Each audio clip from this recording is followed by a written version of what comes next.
Today the video is about know your customer. So I was thinking how to go on with know your customer, many things, many elements, whole subjects, a lot of free information, paid information, and so on. So I decided to discuss it this way in life. Know your customer through a story. A father gave a watch to his son and said, son, have this watch. Don't sell it, but check its value. Go to the watch shop close to our house and ask them how much they would pay for this watch. The son went, he asked, after half an hour, 1 hour, he comes back and he says that they said this watch is very old, buy new watches. However, because they have a part where they have historical watch exponents of watches, they said they will pay me $25 to buy the watch for me so they can use it just to show off. Okay, said the father. Now, go with the watch, don't sell it again, ask for the value in a pawn shop. So you go and ask for the value of the watch, how much they will pay you, and come back and tell me what happened. So the son goes again, he comes back half an hour later, he says that they said that they like the watch, but it's very old, it's very broken, they don't know if someone will buy it, they will have to fix it.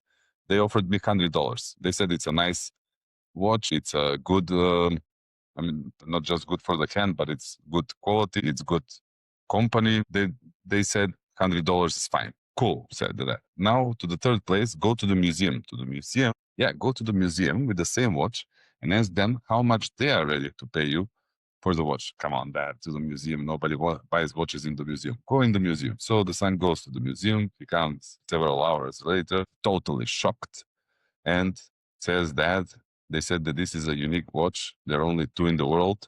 It's very old, and they were ready to pay $100,000 for the watch. Now, the moral of the story is not that the watch is old, not that the dad had a watch and was testing his son, which is a good story, by the way. If you have children, good story to think about when you test your children, or how our fathers tested us. But the point of this story is something totally different.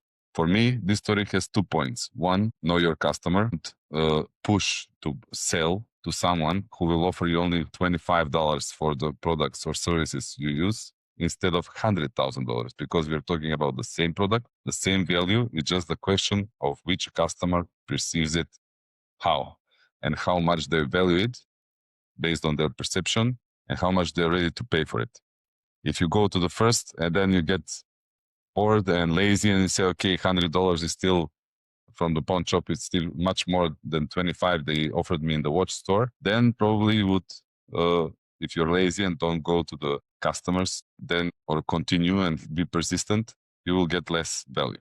That's one part of the story. And the second one for me, which is very interesting, is know your customers. If you don't know your real customers for your products or for your services, then the value you get is far less. Personally, coming from the Southeast Europe and from the Balkans, for me, it was also a story of where in the environment where you provide your services, because it was the same service or the same product in the story of the watch, but same services, same products else on different places are valued differently. So I'm not saying that all of you have services for $100,000. Maybe many of you do have. But the key for me is to know your customer, know their habits, what they need, and what they value. There are many. So I'm trying to keep the video short. So, and this is a late video of talking to an audience which is not from my country. But knowing your customer, for me, I have been using several models for quite some time. For me, the perfect one and the perfect to be used for organizations and for not for individuals so much, but for organizations, for shops, for non-profit and profit especially, talking about companies, firms, is the empathic map of the customer. It's a very easy task to do. It seems very easy, but it's very hard when you have to go into the head of the customer and decides what they feel, what they hear, what they fear, what their pain is, what they say, and what they do, those are not always the same things.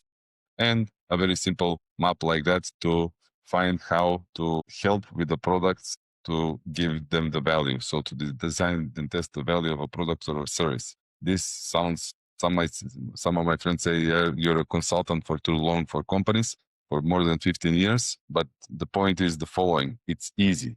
It's just that we don't always get it. I mean, as an example, how many of you understand the doctor when they speak about your diagnosis?